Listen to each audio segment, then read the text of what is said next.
Hey, I'm William from the Zombie Star, and it has been a little while since we've done a This Week in Comics. Let's see what's going on. Let's see how far behind I am on some titles, but let's see what we've been reading this week in comics. White Knight presents Batman Red Hood, which is a continuation or an expansion of the Sean Murphy verse of kind of his telling of Batman and his iteration of Gotham, and of course the Dark Knight and its many villains. Since Curse of the White Knight, Sean Murphy has been really bringing us his own iteration of Batman and the story of Batman.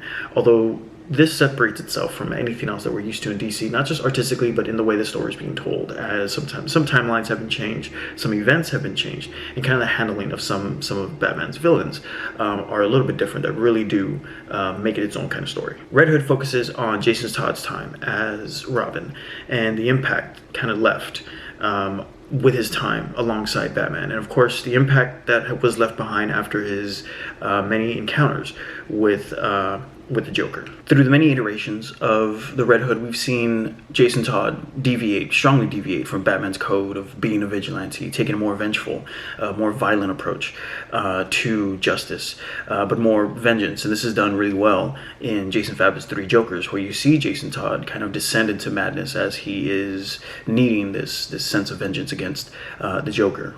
In Sean Murphy's Red Hood, we get a Jason Todd that's more reflecting on the impact that Batman has had on him and the mishandling of Robin at the hands or at the behest of Batman, and not so much any villains that he's encountered. Interestingly, and what is really good about this iteration is that we're getting a Jason Todd that is trying to independently seek out his own redemption and try to show the city of Gotham that there's a way to handle sidekicks and there's a way to train and bring up your sidekicks in a city like Gotham.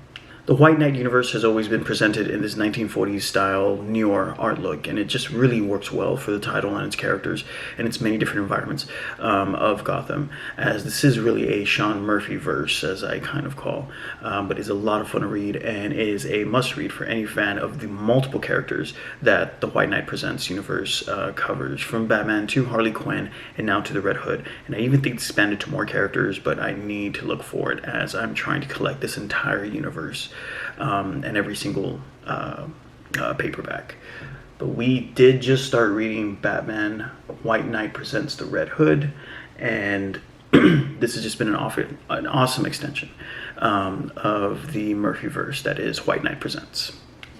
This week we also read Demon Wars, Shield of Justice. This is another expansion or continuation of another universe from the Marvel Comics, created and illustrated by none other than Peach Momoko. Demon Wars being number one is still a story that we've been following for quite some time, as the Demon series by Peach Momoko has been a collection of stories that kind of center around main character Mariko, as of her many abilities. One is traversing between worlds, and is a magnificent story of her journey with a Marvel spin to it. As a mashup of Japanese culture and folklore and the Marvel universe, the Demon Saga is a tale of the world of the yokai and the oni, which are the demons that plague the land of this alternate universe. Being the daughter of a demon and half Oni herself, main character Mariko has grown in power since the beginning of this story and has found herself in a position where the fate of this alternate universe rests in her hands alone. Not only is this great for a really great narrative with a lot of twists, but allows for a lot of character creation, which is one of the biggest things that I like about the Demon Saga, is the re-envisioning of a lot of classic Marvel characters that are included in this story.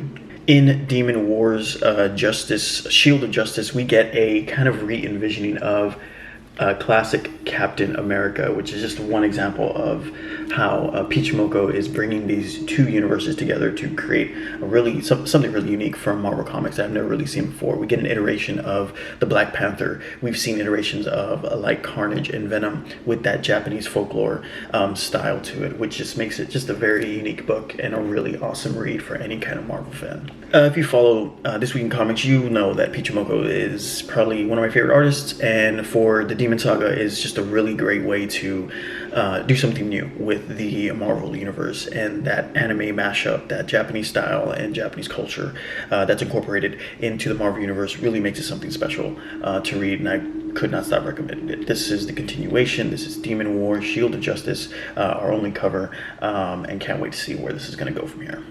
We are also caught up with The Nice House on the Lake. This week we did caught up with issue number 10, with issue number 11, and the amazing cover for issue number 12.